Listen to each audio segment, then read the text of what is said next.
오늘 뉴스에서 50대 남자가 묻지마 폭행을 저질렀다는 보도가 나오더군요. 화면 속에서 모자이크 처리된 범인이 고개를 푹 숙이고 경찰차에 타는 모습을 보면서 저도 모르게 마른 침을 삼켰습니다. 혹시나, 정말 혹시나 하는 마음에 떨리는 손으로 볼륨을 높였죠. 범인의 성이 이 씨라는 앵커의 멘트를 듣고 나서야 저는 가슴을 쓸어내리며 안도의 한숨을 내쉬었습니다. 다행이다. 내 아들이 아니구나. 내 막내 아들 기철이가 아니구나. 세상에 자기 자식이 범죄자가 아니라는 사실에 안도하며 하루를 시작하는 부모가 저 말고 또 있을까요? 저는 올해로 78이 된 노인입니다. 지금은 재개발을 앞둔 낡은 아파트에서 혼자 살고 있지요. 밤이면 위층에서 쿵쿵거리는 소리만 들려도 심장이 덜컥 내려앉고 현관문 밖에서 발자국 소리만 나도 혹시 그 애가 찾아온 건 아닌지 숨을 죽이고 문구멍을 내다보는 게 제 일상이 되었습니다. 그토록 사랑했던 내 자식을 이제는 세상에서 가장 두려워하게 된 이 기막힌 사연을 오늘 여러분께 털어놓으려 합니다. 이건 늙고 병든 어미의 뒤늦은 참회록이자 나의 잘못된 선택으로 고통받았던 나의 남편 그리고 착하디 착했던 나의 내 아이들에게 바치는 사죄의 편지입니다. 제가 처음부터 이런 모습으로 살았던 건 아닙니다. 믿기지 않으시겠지만 저에게도 세상 모든 것을 다 가진 것 같았던 찬란한 시절이 있었습니다. 지금으로부터 40년 전, 그러니까 1980년대 중반으로 시간을 돌려볼까요? 그때 우리나라는 온통 희망으로 들썩이고 있었죠. 아시안 게임이다 올림픽이다 해서 나라 전체가 축제 분위기였고 열심히 일하면 내 집 마련하고 자식들 대학 보내는 게 당연한 보상처럼 주어지던 그런 시절이었습니다. 저와 제 남편도 그 흐름을 아주 잘 탔던 운 좋은 사람들이었죠. 제 남편은 정말 성실한 사람이었어요. 맨손으로 건축 일을 시작해서 작은 설비 회사를 차렸는데 그 양반 손기술이 어찌나 좋은지 한번 일을 맡기면 하자없이 완벽하게 해낸다고 입소문이 자자했습니다. 덕분에 우리는 남들보다 조금 일찍 돈방석에 앉을 수 있었죠. 저에게는 어릴 적부터 아주 확고한 꿈이 하나 있었습니다. TV 드라마 전원일기나 옛날 이야기 속 흥분의 가족처럼 자식들 많이 낳고 북적북적하게 사는 거였어요. 친정어머니가 일찍 돌아가시고 아버지 밑에서 외동딸로 외롭게 커서 그랬는지 몰라도 저는 밥상 머리에 숟가락이 수북하게 놓인 풍경이 그렇게 부러울 수가 없더라고요. 그래서 결혼할 때 남편한테 대놓고 말했죠. 여보, 나는 자식 욕심 많아요. 적어도 5은 낳아서 축구팀 하나 만들 정도로 시끌벅적하게 살고 싶어요. 그때 남편이 사람 좋게 허허 웃으면서 제 손을 잡고 그랬습니다. 그래, 임자 원하는 대로 다 해줄게. 당신이 여왕님처럼 아이들 호령하면서 살 수 있게 내가 대궐 같은 집 지어줄게. 그 약속을 남편은 정말로 지켰습니다. 1985년 봄이었을 거예요. 우리는 서울을 살짝 벗어난 경기도 외곽의 신도시 개발 지역에 땅을 사고 남편이 직접 설계하고 지은 2층 양옥집으로 이사를 갔습니다. 지금 생각해도 그 집은 정말 꿈의 궁전 같았어요. 붉은 벽돌로 튼튼하게 올린 2층 집에 아이들이 마음껏 뛰어놀 수 있는 넓은 잔디 마당이 있었고 마당 한쪽에는 제가 가꿀 수 있는 텃밭과 화단도 있었죠. 봄이면 라일락 향기가 담장을 넘어 동네 어귀까지 퍼졌고 가을이면 감나무에 주렁주렁 열린 감들이 붉은 등처럼 마당을 환하게 비췄습니다. 동네 사람들은 우리 집 앞을 지나갈 때마다 걸음을 멈추고 구경하곤 했어요. 어머, 저 집 좀 봐. 무슨 영화에 나오는 집 같네. 저런 집에서 살면 근심 걱정이 하나도 없겠다. 담장 너머로 들려오는 그 부러움 섞인 말들이 저에게는 그 어떤 음악보다 달콤하게 들렸습니다. 그 집에서 우리는 정말 남부러울 것 없이 행복했습니다. 그때 우리 슬하에는 이미 사남매가 있었거든요. 듬직한 장남인 큰아들 정훈이, 엄마 일이라면 두 팔 걷어붙이고 돕던 살림미천 둘째 딸 지영이, 애교가 많아서 퇴근하는 아빠 피로를 한 방에 날려주던 셋째 미영이, 그리고 책 읽기를 좋아해서 늘 마루 끝에 앉아있던 얌전한 넷째 상우까지. 아이들은 하나같이 착하고 순했습니다. 그 시절에는 아이들이 많으면 쌀독 비는 줄 모른다고 걱정들도 많이 했지만 남편 사업이 날로 번창하니 경제적인 어려움도 전혀 없었죠. 주말이면 마당에 돗자리를 펴놓고 삼겹살을 구워 먹었어요. 지글지글 고기 익는 냄새와 아이들의 까르르 넘어가는 웃음소리가 온 마당을 가득 채웠습니다. 남편은 고기를 굽느라 땀을 뻘뻘 흘리면서도 제 입에 상추쌈을 넣어주며 싱글벙글했죠. 영순아 행복하냐? 그럼요, 여보. 나 지금 너무 좋아서 꿈만 같아요. 당신 덕분에 내가 호강하네. 우리는 서로를 바라보며 그렇게 웃곤 했습니다. 친척들이 명절에 우리 집에 모이면 다들 입을 모아 칭찬했어요. 영순이 내는 어쩜 애들이 이렇게 하나같이 인물이 좋고 순하냐. 복 받은 집구석은 달라도 뭔가 다르다. 자식 농사 잘 지었네, 잘 지었어. 저는 그 칭찬을 들을 때마다 어깨가 으쓱해졌고 마치 제가 이 행복한 왕국을 다스리는 여왕이 된 것 같은 기분에 취해 살았습니다. 그 행복이 영원할 줄 알았습니다. 내가 쌓아올린 이 견고한 성벽 안으로 감히 불행 따위가 침범할 수 있으리라고는 상상조차 하지 못했죠. 그때 멈췄어야 했습니다. 넷으로도 충분히 차고 넘치는 행복이었는데 저는 그 완벽함에 마침표를 찍고 싶다는 욕심을 부렸어요.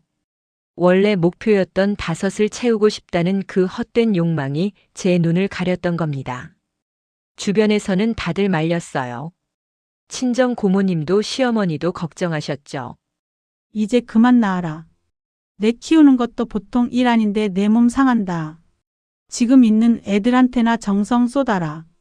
다들 걱정스러운 얼굴로 충고했지만 제 귀에는 아무것도 들어오지 않았습니다.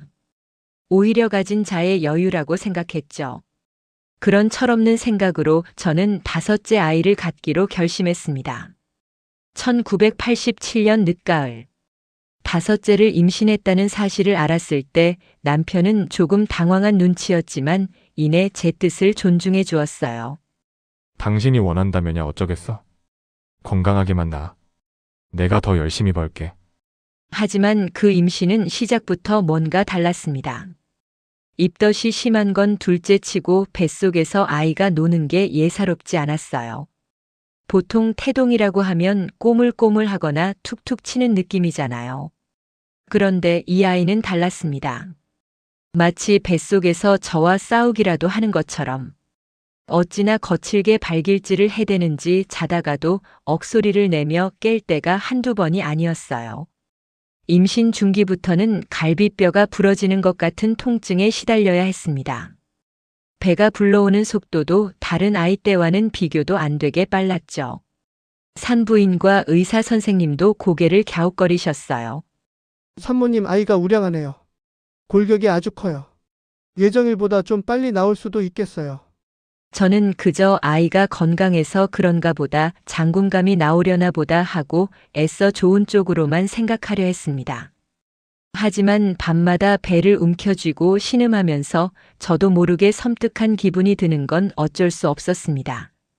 뱃속의 아이가 마치 저를 갉아먹고 있는 것 같은 기분 나쁜 공포감이 시시때때로 저를 덮쳐왔으니까요. 큰애들 넷은 엄마가 동생을 가졌다고 하니 처음에는 좋아했습니다. 특히 딸들은 인형 놀이하듯 동생을 돌봐줄 생각에 들떠 있었죠. 엄마, 동생 나오면 내가 업어줄게. 나는 기저귀 갈아줄 거요. 아이들의 그 예쁜 마음이 저에게는 큰 위로가 되었습니다. 그래, 이렇게 착한 형 누나들이 기다리고 있는데 5째도 분명히 천사 같은 아이일 거야. 내가 너무 예민하게 구는 걸 거야. 스스로를 다독이며 출산 날만을 기다렸습니다. 그리고 운명의 그날이 다가왔습니다. 1988년 서울 올림픽에 열기로 온 나라가 뜨겁던 그해 여름. 저는 예정일보다 3주나 일찍 진통을 시작했습니다. 진통은 짧고 굵었어요. 마치 뱃속의 아이가 더 이상 좁아서 못 살겠다는 듯 세상 밖으로 뛰쳐나오려고 안달을 부리는 것 같았습니다. 분만실에 들어간 지 2시간도 채 안 돼서 아이가 나왔는데 의사 선생님과 간호사들의 표정이 심상치 않았습니다. 보통 아이가 태어나면 우렁차게 응애응애 울잖아요. 그런데 이 아이는 울음소리부터 달랐습니다. 그건 갓난아기의 울음이라기보다는 짐승이 포효하는 소리에 가까웠습니다. 간호사가 아이를 씻겨서 제 품에 안겨주는데 저는 순간적으로 멈칫하고 말았습니다. 제 뱃속으로 낳은 자식인데도 선뜻 안아주기가 무서울 만큼 아이의 생김새가 낯설었기 때문입니다. 갓 태어난 신생아인데도 몸무게가 5kg이 넘는 우량아였고 온몸에 누르스름한 솜털이 빽빽하게 덮여 있었어요. 무엇보다 그 눈빛. 아직 초점도 없을 텐데 그 아이는 저를 똑바로 노려보고 있었습니다. 검고 깊은 눈동자가 저를 꿰뚫어 보는 것 같아서 저는 본능적으로 시선을 피하고 말았습니다. 남편도 아이를 보고는 한동안 말을 잇지 못하더군요. 어색하게 아이를 받아 안으면서 남편이 내뱉은 첫마디가 아직도 귓가에 생생합니다. 여보, 이 녀석 힘이 장사네. 내 손가락을 잡는데 뼈가 으스러지는 줄 알았어? 우리는 애써 서로를 향해 웃어 보였지만 그 웃음 뒤에는 알 수 없는 불안감이 짙게 깔려 있었습니다. 이름은 기철이라고 지었습니다. 터 기자의 밝을 철. 그 이름처럼 우리 집안의 터를 밝혀주는 아이가 되기를 바랐습니다. 하지만 그 바람은 저주가 되어 우리 가족을 올가매기 시작했습니다. 산후조리원에서 퇴원해 집으로 돌아온 날부터 우리 집의 평화는 깨져버렸습니다. 기철이는 잠시도 가만히 있질 않았어요. 배가 고프면 젖을 달라고 자지러지게 우는데 그 소리가 어찌나 크고 날카로운지 온 집안이 쩌렁쩌렁 울릴 정도였습니다. 젖을 물리면 또 얼마나 세게 빠는지 제 유두가 다 헐어서 피가 날 지경이었죠. 제가 아파서 비명을 지르며 아이를 떼어내려고 하면 기철이는 잇몸으로 제 가슴을 더 꽉 깨물고 놓아주지 않았습니다. 마치 저를 벌주는 것 같았어요. 밤에는 한숨도 자지 않고 눈을 뜨고 있었습니다. 어둠 속에서 번들거리는 그 눈빛과 마주칠 때마다 저는 소름이 끼쳐서 이불을 머리끝까지 뒤집어 쓰곤 했습니다. 다른 형제들도 기철이를 무서워하기 시작했습니다. 큰애들이 학교 다녀와서 동생 구경하겠다고 방에 들어오면 기철이는 으르렁거리는 소리를 내며 팔을 휘저었어요. 생후 3개월도 안 된 아기가 초등학교 다니는 형의 머리카락을 움켜쥐고 놓지 않아서 한바탕 난리가 난 적도 있었습니다. 큰아들 정훈이가 아프다고 울고 불고 하는데도 기철이는 재밌다는 듯이 깨르르 웃으며 더 세게 잡아당기더군요. 그때 처음으로 느꼈습니다. 이 아이는 다르다. 내가 지금까지 키워온 다른 아이들과는 근본적으로 뭔가 다른 존재가 태어났다. 하지만 저는 그 사실을 인정하고 싶지 않았습니다. 내가 낳은 자식을 괴물 취급할 수는 없었으니까요. 그래서 저는 더 기철이에게 집착했습니다. 내가 더 사랑해주면, 내가 더 품어주면 언젠가는 저 아이도 순한 양처럼 변할 거라고. 다른 아이들처럼 나를 보고 방긋방긋 웃어줄 거라고 그렇게 스스로를 세뇌하며 버텼습니다. 그것이 우리 가족 모두를 파국으로 몰고 가는 길인 줄은 꿈에도 모른 채 말이죠. 시간이 흐를수록 기철이의 폭력성은 점점 더 대담해졌습니다. 걸음마를 시작하고 나서는 그야말로 통제불능이었어요. 집안의 물건이란 물건은 다 때려 부수고 식탁 위의 그릇들을 죄다 바닥으로 밀어버리기 일쑤였습니다. 3살이 되었을 때는 마당에서 키우던 우리 집 강아지 뽀삐를 생각하고 싶지 않은 그 끔찍한 사건이 일어났습니다.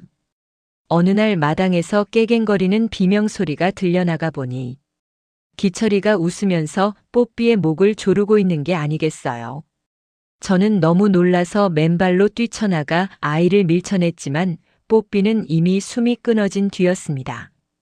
죽은 강아지를 옆에 두고 아무런 죄책감 없이 저를 올려다보던 그 아이의 무표정한 얼굴. 그날 저는 처음으로 제 자식이 무서워서 덜덜 떨었습니다. 남편에게 이 사실을 말했을 때 남편은 믿을 수 없다는 표정으로 한참 동안 담배만 피워댔습니다. 설마 어린애가 뭘 알고 그랬겠어?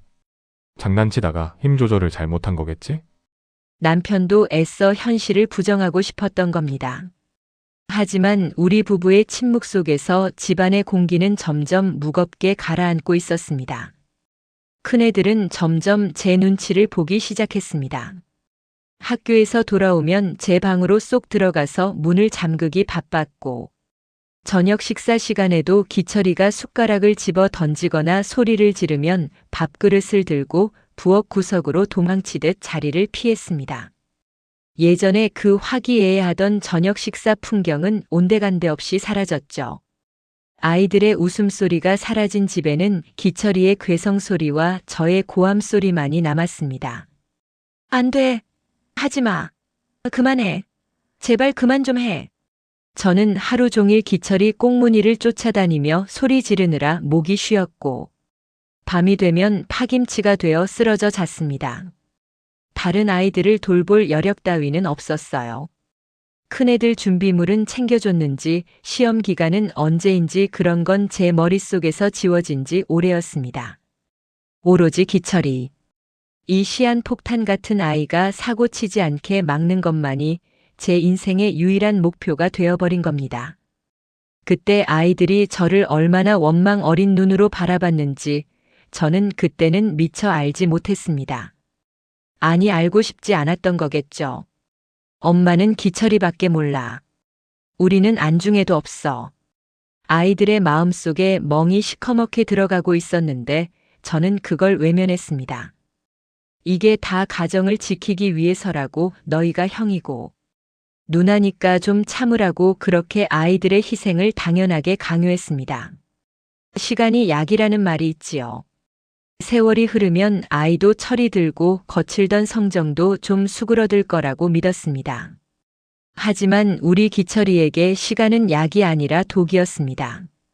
아이가 자랄수록 그 안에 숨어있던 폭력성은 더 크고 단단해졌으니까요.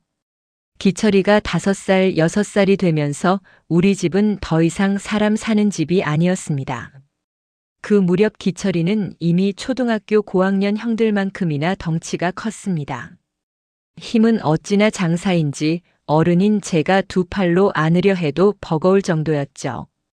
단순히 힘만 센 게 아니었습니다.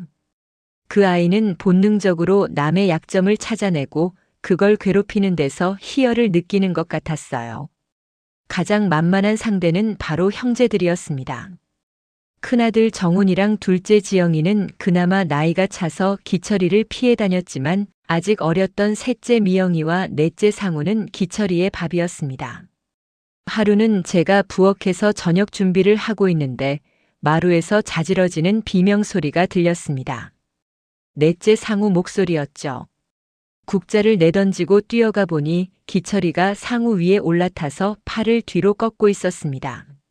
상우는 얼굴이 시뻘개져서 숨도 못 쉬고 있는데 기철이는 그 모습을 내려다보며 낄낄거리고 있더군요.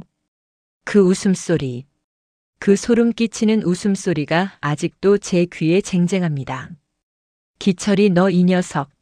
형한테 무슨 짓이야. 당장 비켜. 제가 소리를 지르며 달려들어 기철이를 밀쳐냈지만 기철이는 꿈쩍도 하지 않았습니다. 오히려 저를 쏘아보며 알아들을 수 없는 괴성을 질러댔죠. 가까스로 떼어놓고 보니 상우의 팔은 이미 탈골되어 덜렁거리고 있었습니다. 급하게 응급실로 달려가 뼈를 맞추는 동안 상우는 아파서 우는 게 아니라 서러워서 울었습니다. 엄마, 나 집에 가기 싫어. 나 그냥 고아원에 보내줘. 기철이 있는 집에는 죽어도 가기 싫어. 10살배기 아들의 입에서 나온 그 말이 제 가슴에 비수처럼 꽂혔습니다. 하지만 그때도 저는 비겁한 어미였습니다. 상우를 끌어안고 달래주기는커녕 입단속부터 시켰으니까요. 쉿, 밖에서 누가 듣는다. 동생이 어려서 몰라서 그런 거야. 내가 형이니까 좀 봐줘라. 응? 엄마 봐서라도 참아. 상우가 저를 쳐다보던 그 눈빛을 잊을 수가 없습니다. 엄마는 내 편이 아니구나. 엄마는 나보다 저 괴물을 더 사랑하는구나. 그 체념 섞인 눈빛이 제 가슴을 후벼 팠지만 저는 애써 외면했습니다. 인정하는 순간 제가 쌓아 올린 행복한 가정이라는 모래성이 와르르 무너질 것 같았기 때문입니다. 그날 이후로 아이들은 방문을 걸어 잠그고 나오지 않았습니다. 학교 다녀오겠습니다. 다녀왔습니다. 하루에 딱 2마디 외에는 입을 닫아버렸죠. 식탁에서도 밥그릇 달그락거리는 소리만 날 뿐 아무도 웃지 않았습니다. 기철이가 숟가락으로 식탁을 내리치거나 반찬 투정을 부리며 그릇을 엎어도 이제는 아무도 놀라지 않았습니다. 그저 익숙한 재앙이 또 닥쳤구나 하는 표정으로 묵묵히 치울 뿐이었죠. 동네에서도 우리 집은 기피 대상 1호가 되었습니다. 예전에는 우리 집 마당이 동네 사랑방이었는데 이제는 개미 새끼 한 마리 얼씬하지 않았습니다. 기철이가 동네 아이들을 때리고 남의 집 장독대를 깨트리고 다니니 그럴 만도 했죠. 저는 하루가 멀다 하고 과일 바구니를 들고 이웃집을 찾아다니며 사과하기 바빴습니다. 죄송합니다. 우리 애가 아직 철이 없어서 제가 더 잘 가르치겠습니다. 한 번만 용서해 주세요. 고개를 조아리면서도 속으로는 피눈물을 흘렸습니다. 내 인생이 어쩌다 이렇게 됐을까? 여왕처럼 살겠다던 내 꿈은 다 어디로 가고 죄인처럼 고개 숙이고 살게 되었나? 하지만 이웃들의 시선보다 더 무서운 건 남편의 변화였습니다. 그 성실하고 가정적이던 사람이 이제는 집에 들어오기를 꺼려했습니다. 일이 바쁘다는 핑계로 밤늦게 들어오거나 아예 현장에서 자고 오는 날이 늘어났죠. 어쩌다 일찍 들어오는 날이면 술에 잔뜩 취해 있었습니다. 그리고는 술 기운을 빌려 저에게 한탄을 쏟아냈죠. 임자, 우리 이제 어떡하냐? 내가 지은 죄가 많아서 저런 놈이 태어난 걸까? 사는 게 지옥이다. 집 구석 들어오는 게 도살장 끌려가는 소처럼 무섭다. 남편의 그 말에 저는 대꾸조차 할 수 없었습니다. 저 역시 똑같은 마음이었으니까요. 하지만 저는 엄마잖아요. 남편도 포기하고 자식들도 도망치고 싶어하는 이 집구석을 저라도 붙들고 있어야 했습니다. 그래서 더 악착같이 기철이에게 매달렸습니다. 전국에 용하다는 병원은 다 찾아다녔고 굿도 해보고 기도원도 다녀봤습니다. 의사들은 하나같이 고개를 저으며 원인을 모르겠다고 했고 무당은 댁내 집에 귀신이 씌었다며 혀를 찼습니다. 그렇게 지옥 같은 몇 년이 흐르고 기철이가 초등학교에 들어갈 나이가 되었습니다. 저는 신락 같은 희망을 품었습니다. 학교에 가서 친구들을 만나고 선생님 말씀을 들으면 좀 달라지지 않을까? 단체 생활을 배우면 사회성이 생기지 않을까? 하지만 그건 저만의 헛된 망상이었습니다. 입학식 날부터 기철이는 사고를 쳤습니다. 짝꿍 여자의 머리채를 잡고 흔들어서 교실을 난장판으로 만들었고 말리는 담임 선생님의 정강이를 걷어차 버렸습니다. 결국 입학 일주일 만에 저는 교장실로 불려갔고 어머니, 기철이는 우리 학교에서 감당하기 힘듭니다. 라는 통보를 받아야 했습니다. 특수학교를 알아보라는 권유를 받았지만 자존심이 허락하지 않았습니다. 내 아들이 저렇게 멀쩡하게 생긴 내 아들이 장애인이라니. 저는 인정할 수 없었습니다. 그래서 기철이를 집안에 가둬두기로 했습니다. 집은 감옥이 되었습니다. 기철이가 밖으로 나가지 못하게 대문을 걸어 잠그고 창문마다 쇠창살을 달았습니다. 그 아름답던 2층 양옥집은 창살 없는 감옥이나 다름없었죠. 기철이는 하루 종일 갇혀 지내면서 텔레비전만 봤습니다.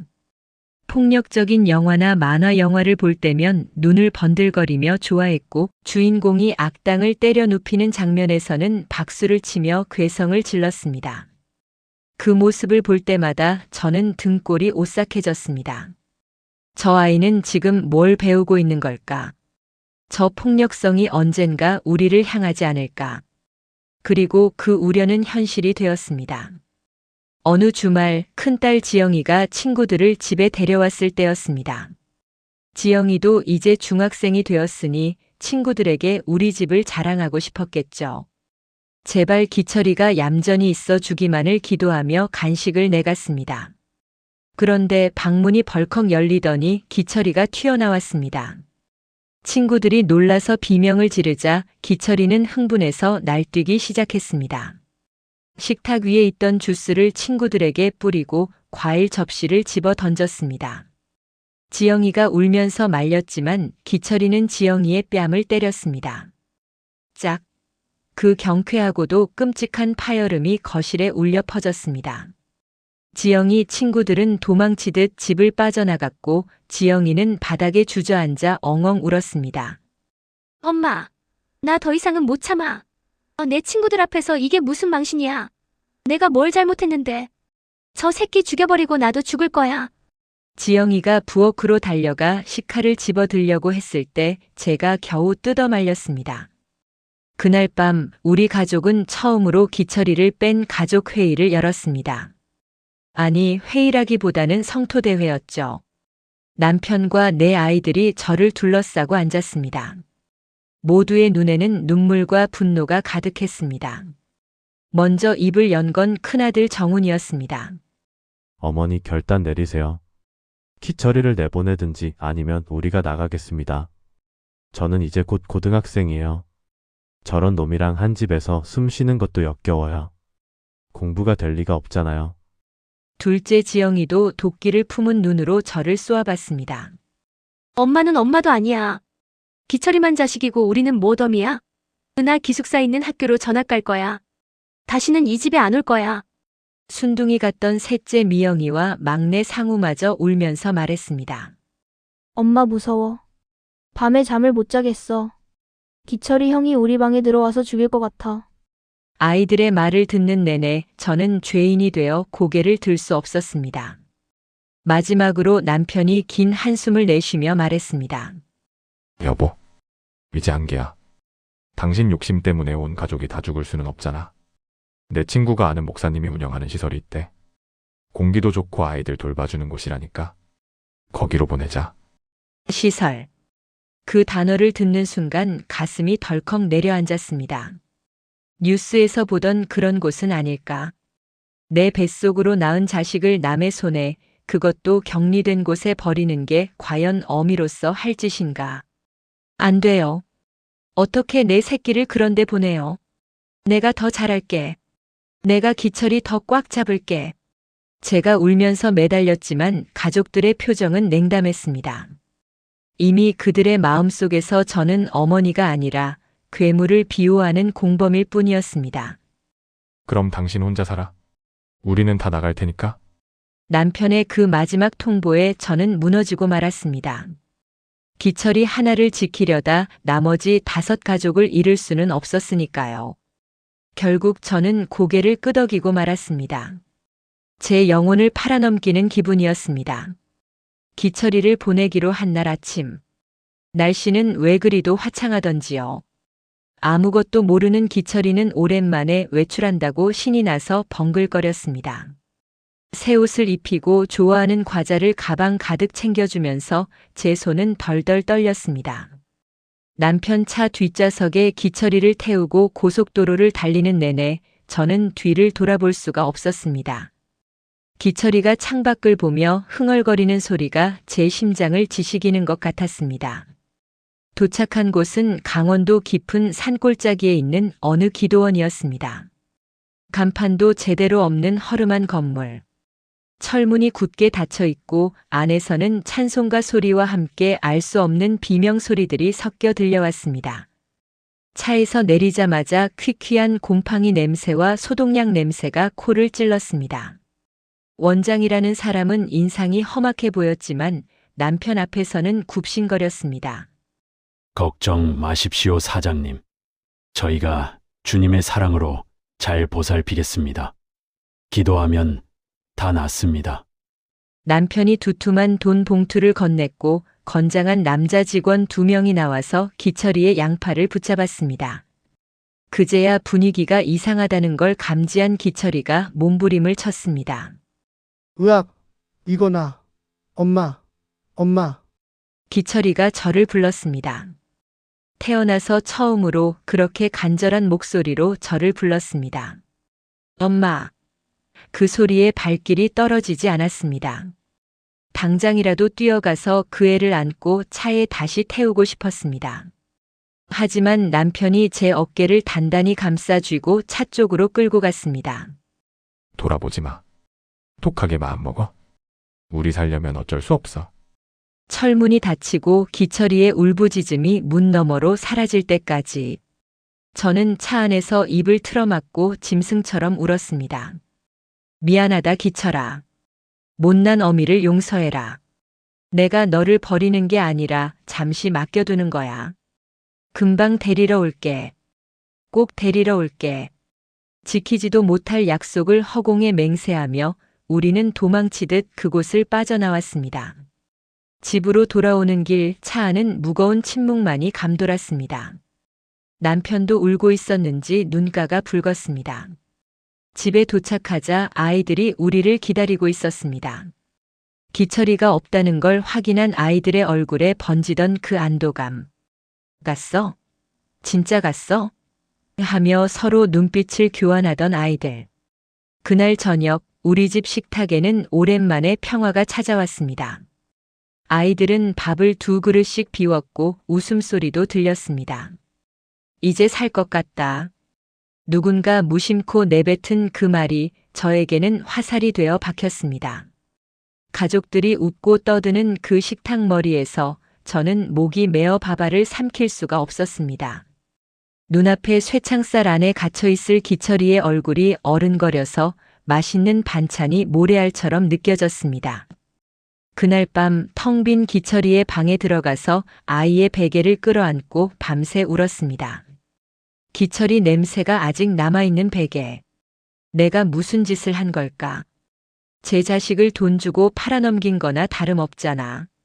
나는 사람이 아니다. 나는 짐승만도 못하다. 죄책감이라는 놈은 밤마다 저를 찾아와 목을 졸랐습니다. 꿈속에서 기철이가 피투성이가 된 채 나타나 엄마 나 아파. 엄마 나 배고파. 하며 울부짖었습니다. 자다가 놀라 깨면 식은땀이 흥건했고 창밖에서 들리는 바람 소리조차 기철이의 울음소리 같아서 귀를 막아야 했습니다. 가족들은 안정을 되찾아갔지만 저는 점점 미쳐가고 있었습니다. 남편과 아이들이 행복해할수록 제 불행은 깊어졌습니다. 그들의 행복이 기철이의 불행을 담보로 한 것이라는 생각이 드니 가족들이 미워지기까지 했습니다. 너희들은 편하냐? 동생을 그 지옥에 보내놓고 잠이 오냐? 속으로 수천 번도 더 가족들을 저주했습니다. 그러면서도 겉으로는 멀쩡한 척, 기철이를 잊은 척 연기해야 했습니다. 그 이중적인 생활이 제 영혼을 갉아먹고 있었죠. 그렇게 반년이 지났을 무렵이었습니다. 도저히 견딜 수가 없어서 남편 몰래 차를 몰고 그 기도원으로 향했습니다. 딱 한 번만 얼굴이라도 보고 오자. 잘 지내고 있는지만 확인하면 마음이 좀 편해질 거야. 하지만 그곳에서 제가 목격한 광경은 제 남은 인생을 송두리째 바꿔놓을 지옥도였습니다. 차라리 가지 말았어야 했습니다. 차라리 보지 말았어야 했습니다. 그랬다면 적어도 남은 내 아이와 남편은 지킬 수 있었을 테니까요. 하지만 어미의 정이 뭔지 그 질긴 핏줄이 저를 기어이 그곳으로 이끌고 말았습니다. 그리고 그 선택의 대가는 너무나 혹독했습니다. 그날은 유난히 바람이 매서운 늦겨울이었습니다. 남편에게는 친정에 다녀오겠다고 거짓말을 하고 차 열쇠를 챙겨 나왔죠. 강원도 깊은 산골로 향하는 국도는 꽁꽁 얼어붙어 있었지만 제 마음이 더 급해서 미끄러운 줄도 몰랐습니다.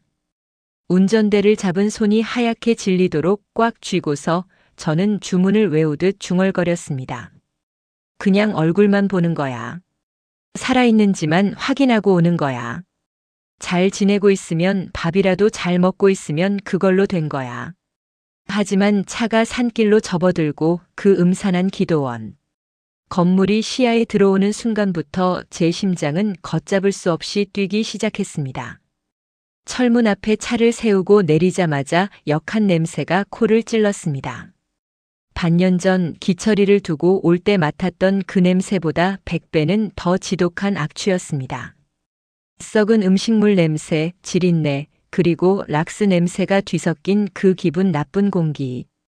입구에 있던 관리인이 저를 보더니 험악한 표정으로 막아서더군요. 면회 안 됩니다. 사장님이 맡기실 때 면회 절대 금지라고 하셨어요.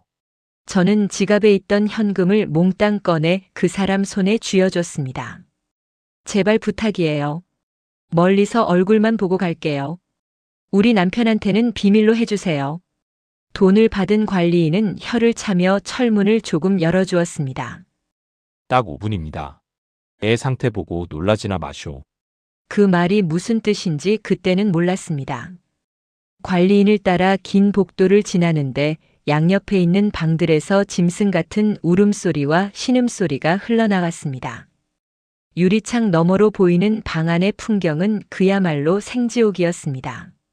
사람들이, 아니 사람의 형상을 한 존재들이 좁은 방에 짐짝처럼 널브러져 있었죠.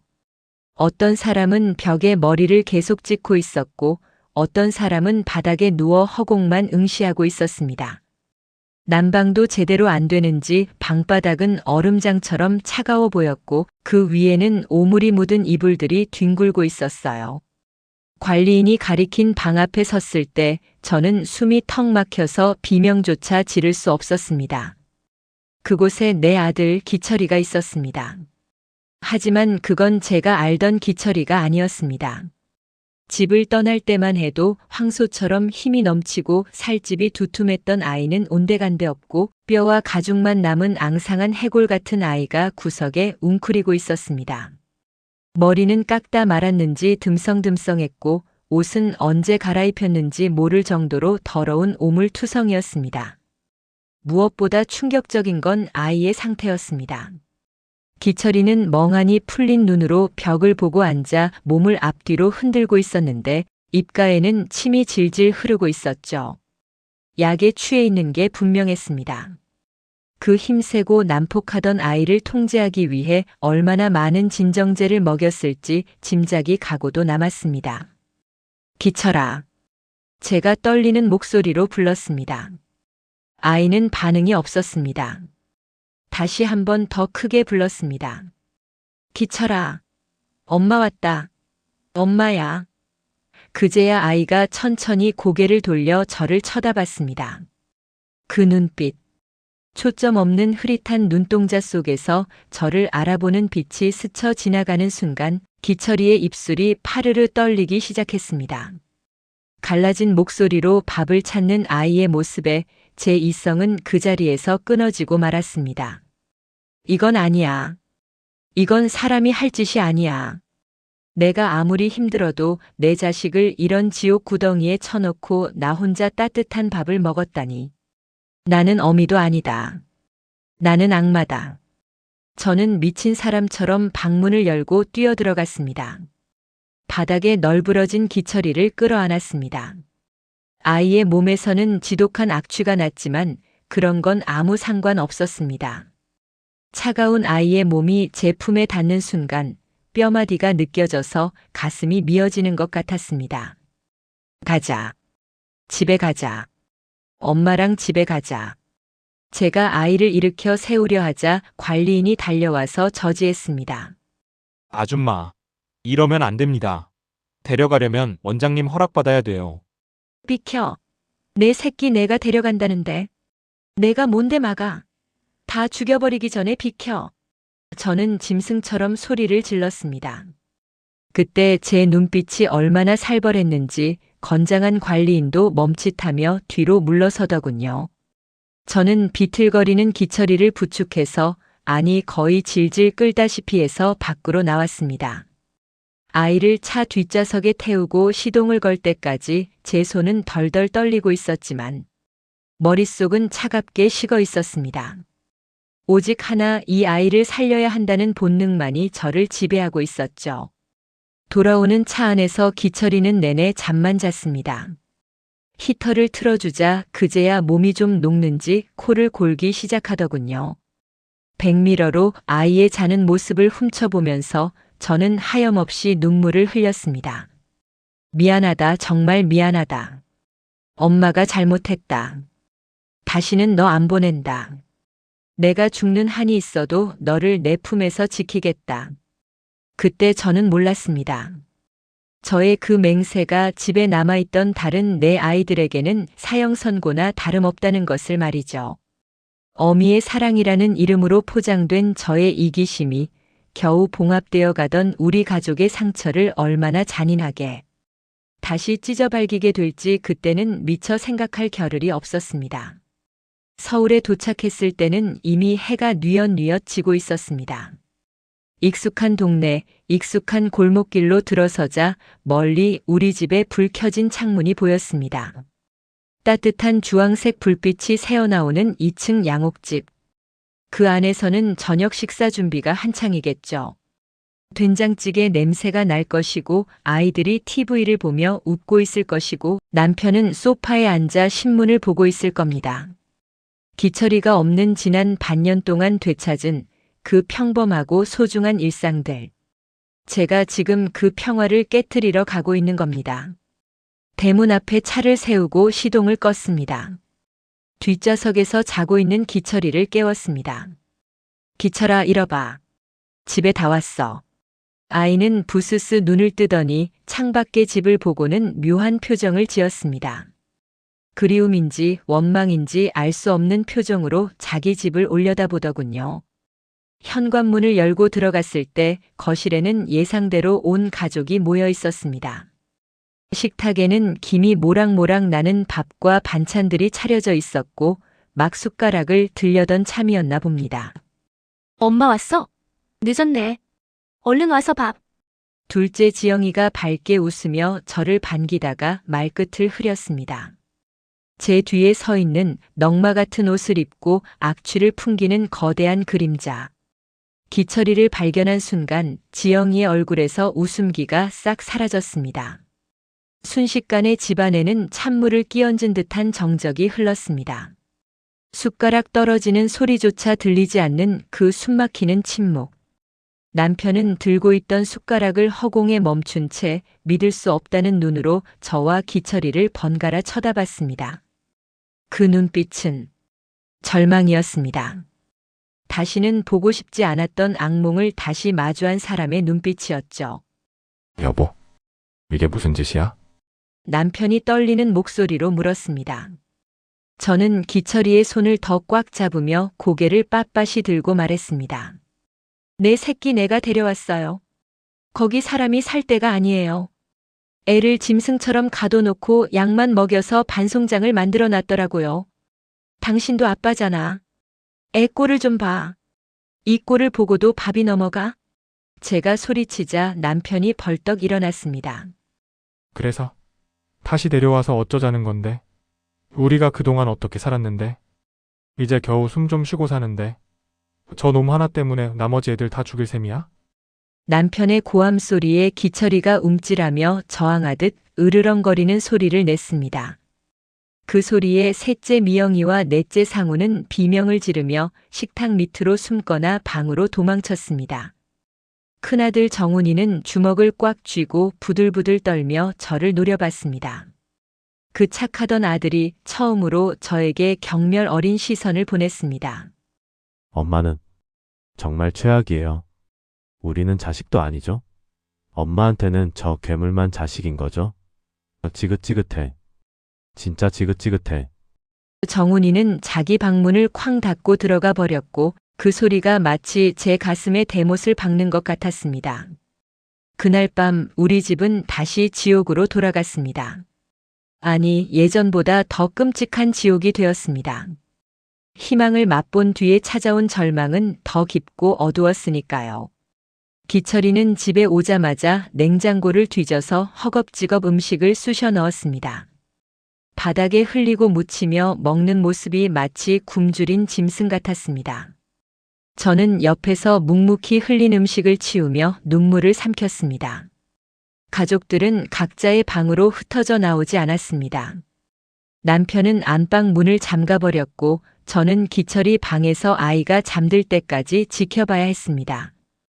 배부르게 먹고 코를 골며 자는 기철이를 보면서 저는 묘한 안도감과 함께 끔찍한 공포를 느꼈습니다. 내일 아침이 오면 나는 감당할 수 있을까? 아이들의 원망과 남편의 분노, 그리고 기철이의 폭주를 내가 다 막아낼 수 있을까? 다음 날부터 집안 분위기는 완전히 달라졌습니다. 남편은 아예 짐을 싸서 현장 숙소로 나가버렸습니다. 당신이 선택한 거니까 당신이 알아서 해. 나는 저 놈 있는 집에는 못 들어와. 남편이 남긴 마지막 말은 차가웠습니다. 가장이 떠난 집은 앙상한 뼈대만 남은 것 같았습니다. 아이들의 반항도 본격화되었습니다. 큰아들 정훈이는 독서실에서 밤을 새우고 학교로 바로 가버리기 일쑤였고, 둘째 지영이는 기숙사가 있는 학교로 전학을 보내달라고 단식 투쟁을 했습니다. 셋째와 넷째는 방문에 무거운 가구를 밀어놓고 바리케이드를 쳤습니다. 그들은 기철이를 피하는 게 아니라 저를 피하는 것 같았습니다. 엄마라는 존재가 자신들을 보호해주기는커녕 위험을 끌어들였다고 생각했으니까요. 식탁에는 이제 저와 기철이 단둘만 남았습니다. 기철이가 쩝쩝거리며 밥을 먹는 소리만이 텅 빈 거실을 채웠습니다. 하지만 제가 진짜로 감당해야 했던 건 가족들의 냉대뿐만이 아니었습니다. 시설에서 돌아온 기철이는 예전보다 더 교묘하고 악랄해져 있었습니다. 약기운이 빠지면서 본색이 드러나기 시작했는데 단순히 힘으로 부수던 예전과는 달랐습니다. 마치 시설에서 억눌렸던 분노를 가족들에게 복수하려는 것처럼 굴었죠. 특히 저에 대한 집착이 심해졌습니다. 제가 화장실이라도 가면 문을 부술 듯이 두드려댔고 잠시라도 눈에 안 보이면 온 집안을 때려 부수며 저를 찾았습니다. 엄마 어디 갔어? 엄마 도망가지 마. 그건 사랑이 아니었습니다. 자신을 또 버릴까봐 감시하는 간수의 눈빛이었죠. 저는 제 아들의 인질이 되어버린 겁니다. 어느 날 오후였습니다. 잠깐 장을 보러 나가려는데 기철이가 따라 나서겠다고 고집을 피웠습니다. 하는 수 없이 데리고 나갔는데 동네 슈퍼 앞에서 사단이 났습니다. 기철이가 진열된 과자를 마구잡이로 뜯어먹기 시작한 겁니다. 주인 아저씨가 말리자 기철이는 아저씨를 밀쳐버렸습니다. 이 미친놈이 어디서 행패야? 주인 아저씨가 소리치자 기철이는 눈이 뒤집혀서 가게 앞에 매대를 엎어버리고 난동을 부렸습니다. 지나가던 사람들이 웅성거리며 모여들었고 저는 바닥에 엎드려 빌고 또 빌었습니다. 죄송합니다. 애가 좀 아파서 그래요. 다 물어드릴게요. 사람들의 수군거리는 소리가 비수처럼 날아와 꽂혔습니다. 기철이를 겨우 달래서 집으로 끌고 오는데 아이가 저를 보며 시익 웃더군요. 마치 엄마는 이제 나 못 버려. 내가 이렇게 사고 쳐도 엄마는 내 편이잖아. 라고 말하는 것 같았습니다. 그 섬뜩한 미소를 보며 저는 깨달았습니다. 나는 판도라의 상자를 열었구나. 그리고 그 안에는 희망 따위는 없었구나. 그날 저녁 넷째 상우가 방문을 조금 열고 저에게 물었습니다. 엄마, 형 언제 다시 가? 13살 어린 아들의 눈밑이 퀭했습니다.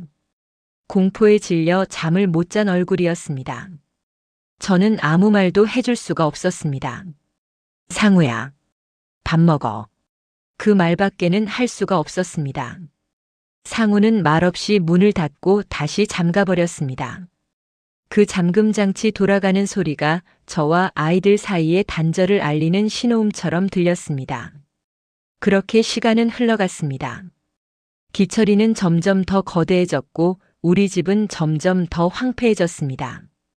2층 양옥집의 붉은 벽돌은 여전히 견고해 보였지만 그 안은 이미 썩어 문드러지고 있었습니다. 정원은 잡초로 무성해졌고 기철이가 던진 돌에 깨진 창문은 테이프로 덕지덕지 붙여져 있었죠. 이웃들은 하나둘 이사를 갔고 우리 집 주변에는 높은 담장이 쳐졌습니다. 고립. 철저한 고립 속에서 저는 기철이라는 괴물과 단둘이 늙어가고 있었습니다. 남편도 아이들도 모두 떠날 준비를 하고 있다는 걸 알면서도 저는 모른 척해야 했습니다. 그것이 제가 지은 죄의 대가라고 생각했으니까요. 하지만 정말 끔찍한 일은 아직 시작도 하지 않았다는 것을 그때는 미처 알지 못했습니다.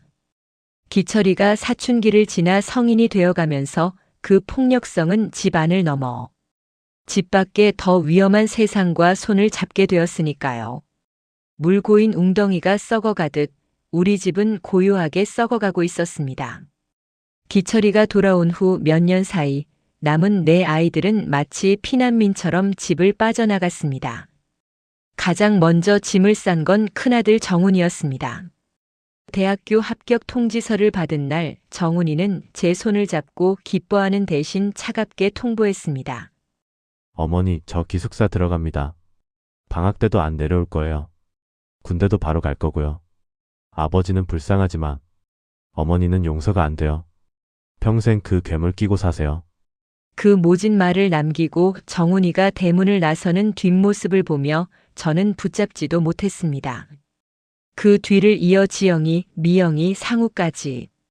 아이들은 나이가 차는 족족 도망치듯 집을 떠났습니다. 명절이 되어도 아무도 오지 않았습니다. 전화를 걸면 바빠요 하고 뚝 끊어버리기 일쑤였죠. 그 넓은 2층 양옥집에는 이제 저와 기철이 그리고 가끔 들러서 돈만 주고 가는 남편의 그림자뿐이었습니다. 기철이는 어느새 20살 청년이 되었습니다. 몸집은 산적처럼 거대해졌고 힘은 장사를 넘어 흉기 수준이었습니다. 학교는 진작에 쫓겨났고 하루 종일 할 일 없이 동네를 어슬렁거리거나 집안에서 뒹굴었습니다. 그러던 어느 날부턴가 기철이가 변하기 시작했습니다. 혼자 다니던 녀석이 떼를 지어 다니기 시작한 겁니다. 처음에는 한두 명이더니 나중에는 대여섯 명의 불량배들이 우리 집을 제 집처럼 드나들었습니다. 오토바이를 타고 문신을 하고 눈빛이 흐릿한 녀석들. 딱 봐도 질 나쁜 패거리였지만 기철이는 그들 사이에서 왕 노릇을 하고 있었습니다. 아니, 정확히 말하면 왕처럼 떠받들어지는 바지사장 같았죠. 그 녀석들은 기철이의 힘과 우리 집의 재력을 이용했습니다. 형님, 형님 하면서 기철이를 치켜 세워주면 기철이는 좋아서 어쩔 줄을 몰랐습니다. 집에서 가족들에게 짐승 취급만 받다가 밖에서 대장 대우를 받으니 얼마나 좋았겠습니까? 그들은 우리 집 거실을 자기네들 아지트로 삼았습니다. 대낮부터 술판을 벌이고 담배 연기를 뿜어대며 고스톱을 쳤습니다. 냉장고에 있는 음식을 닥치는 대로 꺼내 먹고 다 먹으면 저에게 소리쳤습니다. 아줌마! 술 떨어졌어요. 돈 좀 줘요. 저는 부엌 구석에 쭈그리고 앉아 그들이 시키는 대로 해야 했습니다. 술을 사다 나르고 안주를 만들어 바쳤습니다. 내 집인데 내가 하녀가 된 꼴이었죠. 기철이는 그 모습을 보며 낄낄거렸습니다. 야, 우리 엄마 음식 솜씨 죽이지? 많이 먹어라. 자기 엄마가 희롱당하고 무시당하는데도 기철이는 그저 친구들이 좋아하니까 같이 웃었습니다. 그때 뼈저리게 느꼈습니다. 저 아이에게 나는 엄마가 아니라 그저 밥 주고 돈 주는 물주일 뿐이구나. 내가 낳은 건 자식이 아니라 내 살을 파먹는 기생충이었구나. 하루는 안방에 모아둔 현금이 몽땅 사라졌습니다. 남편이 생활비하라고 주고 간 돈이었는데 장롱 깊숙이 숨겨둔 걸 귀신같이 찾아낸 겁니다. 기철이를 추궁하자 녀석은 눈 하나 깜짝 안 하고 말했습니다. 애들이 오토바이 산다길래 줬어. 아빠한테 또 달라고 해. 제가 기가 막혀서 그게 어떤 돈인데? 하고 소리를 지르자 기철이는 제 멱살을 잡고 벽으로 밀쳤습니다. 시끄러워. 돈 좀 쓴 거 가지고 생색은. 그 거친 소나기. 힘에 숨이 막혀 캑캑거리면서 저는 제 아들의 눈에서 살기를 보았습니다. 아, 이 아이는 나를 죽일 수도 있겠구나. 내가 밥을 안 주거나 돈을 안 주면 이 녀석은 당장이라도 나를 때려 죽일 수 있겠구나. 그 공포가 저를 지배하자 저는 아무런 저항도 할 수 없었습니다. 그러던 중 우리 가족에게 결정적인 비극이 닥쳤습니다. 남편의 부고였습니다. 현장에서 일하다가 심근경색으로 쓰러졌는데 병원에 옮기기도 전에 숨을 거뒀다고 했습니다. 향년 58세. 한창 일할 나이에 남편은 과로와 스트레스를 이기지 못하고 떠난 겁니다. 장례식장에서 저는 남편의 영정을 붙들고 통곡했습니다. 여보, 미안해요. 나 때문에. 그놈의 집구석 들어가기 싫어서 밖으로만 돌다가. 남편은 집에 들어오는 걸 공포스러워했습니다. 현관문을 열면 진동하는 담배 냄새와 낯선 사내들의 비웃음, 그리고 괴물 같은 아들의 고성. 그걸 견디느니 차라리 흙먼지 날리는 공사판이 편하다고 했었죠. 결국 제가 남편을 사지로 내몬 것이나 다름없었습니다. 장례식장에는 뿔뿔이 흩어졌던 내 아이가 다 모였습니다. 상복을 입은 아이들의 눈은 퉁퉁 부어 있었지만 저를 보는 눈빛은 여전히 싸늘했습니다.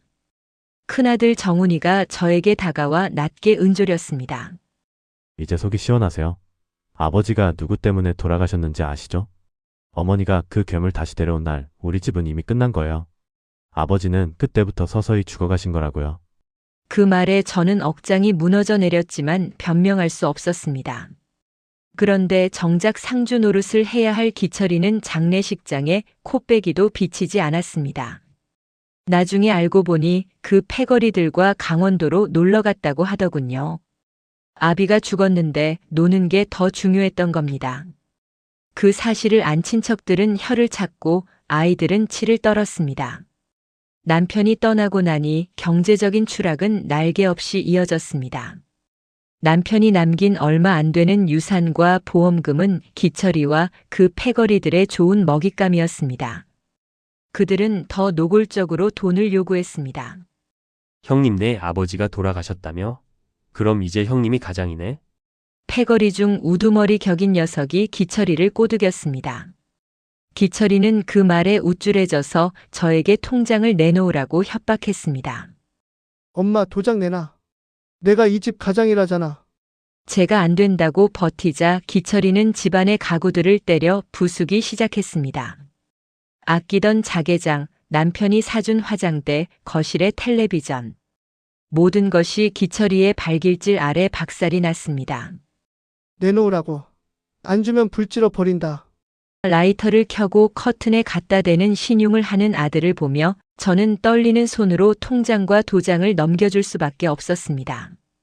돈을 받아 챙긴 녀석들은 환호를 지르며 나갔고 난장판이 된 집안에 홀로 남은 저는 깨진 유리 조각을 치우며 피를 흘렸습니다. 손에서 나는 피인지 가슴에서 나는 피인지도 모른 채 말이죠. 그 돈도 얼마 가지 못했습니다. 몇 달 만에 유산을 탕진한 기철이는 이제 범죄에 손을 대기 시작했습니다. 동네 빈집을 털고 지나가는 학생들의 돈을 뺏고 심지어는 취객을 폭행해서 지갑을 털었습니다. 경찰서에서 연락이 오는 게 일상이 되었습니다. 새벽에 전화벨이 울리면 심장이 덜컥 내려앉았습니다. 김기철 씨 보호자 되시죠? 경찰서에 달려가 보면 기철이는 수갑을 찬 채로 형사들에게 욕을 해대고 있었습니다. 피해자들은 저에게 삿대질을 하며 욕을 퍼부었습니다. 저는 피해자들 앞에 무릎 꿇고 빌고 합의금을 물어주느라 빚을 냈습니다. 집을 담보로 잡히고 사채까지 끌어다 썼습니다. 그 2층 양옥집은 이제 껍데기만 남은 채 은행 빚으로 넘어갈 위기에 처했습니다. 어느 날 밤이었습니다. 그날도 기철이 패거리가 거실을 차지하고 술판을 벌이고 있었습니다. 저는 안방 문을 걸어 잠그고 이불 속에 숨어 있었죠. 밖에서 들리는 대화 소리가 문틈으로 새어 들어왔습니다. 야, 기철아, 너네 엄마 돈도 없냐? 이번에 크게 한탕 해야 하는데. 몰라. 늙은 게 돈 없다고 질질 짝이나 하고. 집 팔면 되잖아. 이 집 팔면 몇 억은 나올 텐데. 그럴까? 확 팔아치우고 우리끼리 서울 가서 살까? 기철이의 목소리였습니다. 망설임도 없이 죄책감도 없이 저를 늙은 거라고 부르며 집을 팔아치우자는 내 아들. 그 순간 제 안에서 무언가가 툭 하고 끊어지는 소리가 들렸습니다. 마지막까지 붙잡고 있었던 모정, 연민, 책임감 같은 것들이 산산조각 나는 소리였습니다. 저건 내 자식이 아니다. 저건 내가 낳은 악마다. 내가 저놈을 죽이지 않으면 내가 죽겠구나. 다음 날 아침 패거리들이 다 나가고 기철이 혼자 거실에 널브러져 자고 있을 때였습니다. 저는 부엌으로 가서 식칼을 물끄러미 바라봤습니다. 손잡이를 잡았다가 놓았다가 수십 번을 망설였습니다. 지금 저놈의 숨통을 끊어놓으면 모든 게 끝날 텐데. 나도 감옥에 가고 우리 아이들도 이 지옥에서 해방될 텐데. 떨리는 손으로 칼을 쥐고 거실로 다가갔습니다. 코를 골며 자고 있는 기철이의 목덜미가 보였습니다. 하지만 차마 찌를 수가 없었습니다. 그래도 내 뱃속으로 낳은 새끼라고, 전 물려 키운 새끼라고. 살인자의 어미가 될지언정 자식을 죽인 어미는 될 수 없었던 제 나약함이 원망스러웠습니다. 칼을 떨어뜨리고 주저앉아 소리 죽여 울고 있는데 기철이가 부스스 눈을 떴습니다. 바닥에 떨어진 칼을 보더니 상황을 파악했는지 눈빛이 표독스럽게 변하더군요. 엄마, 지금 뭐 하려고 했어? 기철이가 낮게 으르렁거리며 일어났습니다. 나 죽이려고 했어? 기철이가 제 머리채를 휘어잡았습니다. 내가 말했지.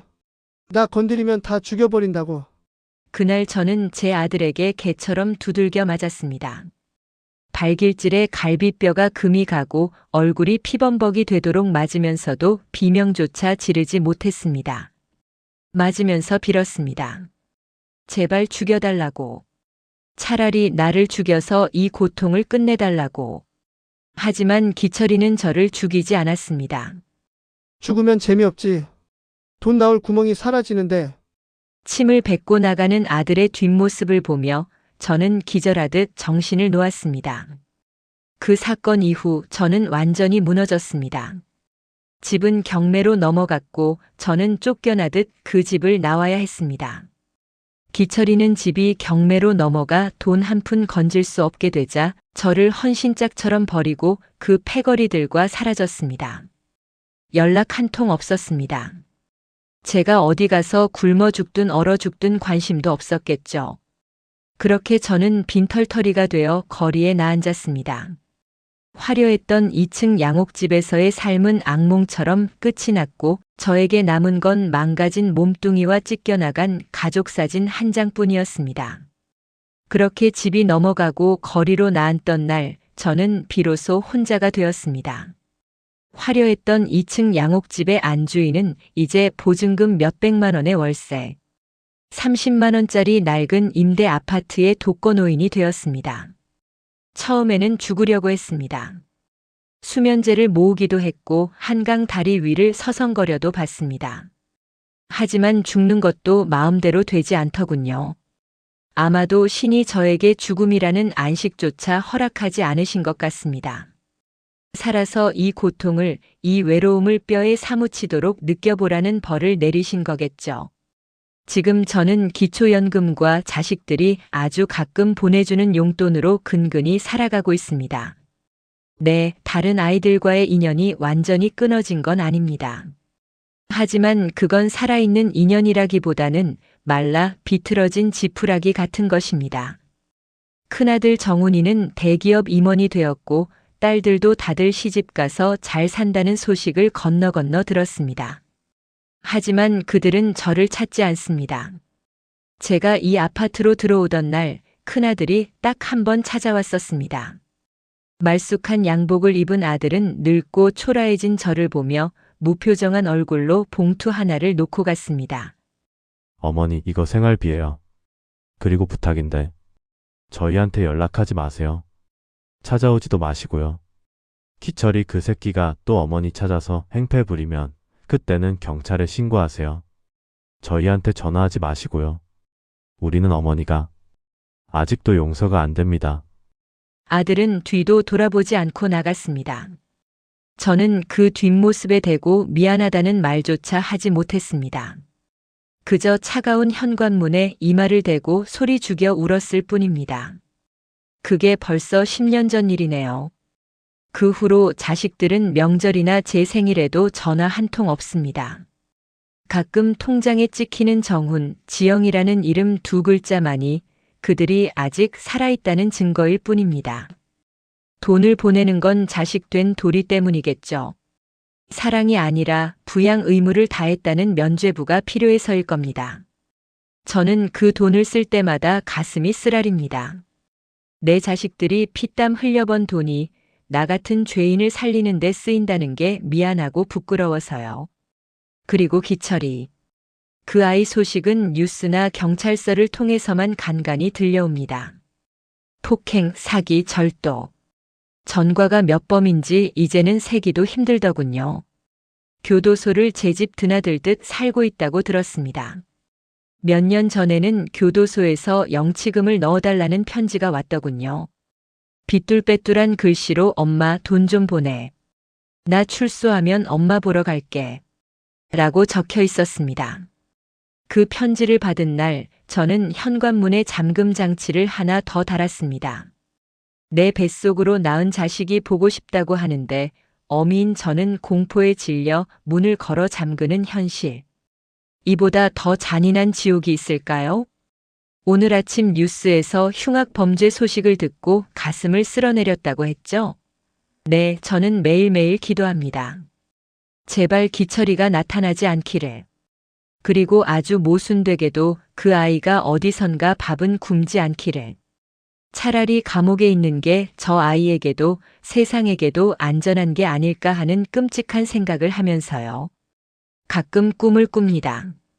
그 화창했던 날 기철이를 시설에 맡기고 돌아오던 그날의 꿈을요. 꿈속에서 저는 차를 돌리지 않습니다. 시설로 돌아가서 기철이를 데려오려는 저 자신을 제가 뺨을 때려가며 말립니다. 안 돼. 데려오면 다 죽어. 그냥 가. 제발 그냥 가라고. 그렇게 울면서 차를 몰고 집으로 돌아오면 남편이 웃으면서 저를 반겨주고 아이들이 식탁에 둘러앉아 밥을 먹고 있습니다. 엄마 배고파. 밥 줘. 아이들의 그 평범한 목소리. 따뜻한 밥 짓는 냄새. 평화로운 저녁 풍경. 하지만 손을 뻗으면 그 모든 것은 연기처럼 사라지고 눈을 뜨면 곰팡이 핀 천장과 차가운 방바닥만이 저를 반깁니다. 돌이켜보면 모든 것이 저의 욕심이었습니다. 5을 채워 완벽한 행복을 만들겠다는 욕심. 장애가 있고 폭력적인 아이를 내 사랑으로 고칠 수 있다는 오만함. 그리고 그 아이를 시설에 보내는 것이 비정하다고 생각했던 감상적인 모성애.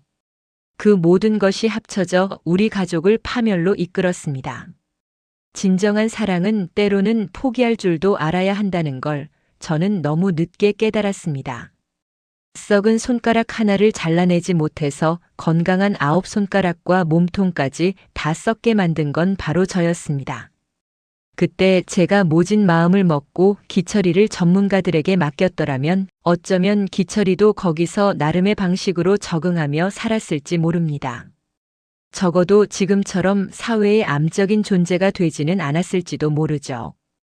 그리고 무엇보다 남편은 제 곁에서 늙어갔을 것이고 아이들은 명절마다 손주들을 데리고 찾아왔을 겁니다.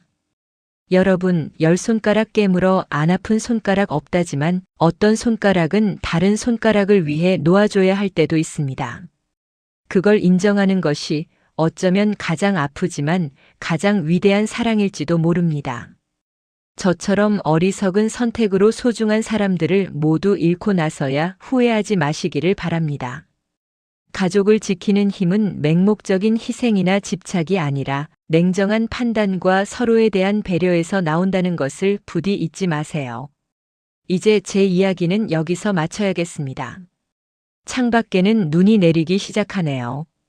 우리 아이들이 어렸을 때 마당에서 눈사람을 만들며 뛰어놀던 그 겨울날이 사무치게 그립습니다. 그 시절로 단 하루만이라도 돌아갈 수 있다면 제 목숨이라도 내놓을 텐데 말이죠. 오늘도 텅 빈 방에서 낡은 가족 사진을 들여다보며 죄 많은 어미는 용서를 빕니다. 여보, 미안해요. 정훈아, 지영아, 미영아, 상우야. 정말 미안하다. 그리고 기철아. 너를 낳아서 그리고 너를 잘못 사랑해서 너를 괴물로 만들어서 정말 미안하다. 제 부끄러운 고백을 끝까지 들어주셔서 감사합니다. 부디 여러분의 가정에는 저 같은 불행이 없기를, 따뜻한 밥상, 머리에 웃음꽃이 만발하기를 진심으로 기도하겠습니다. 구독과 좋아요를 눌러주시면 제게 많이 힘이 될 것 같네요. 오랜 시간 들어주셔서 감사합니다.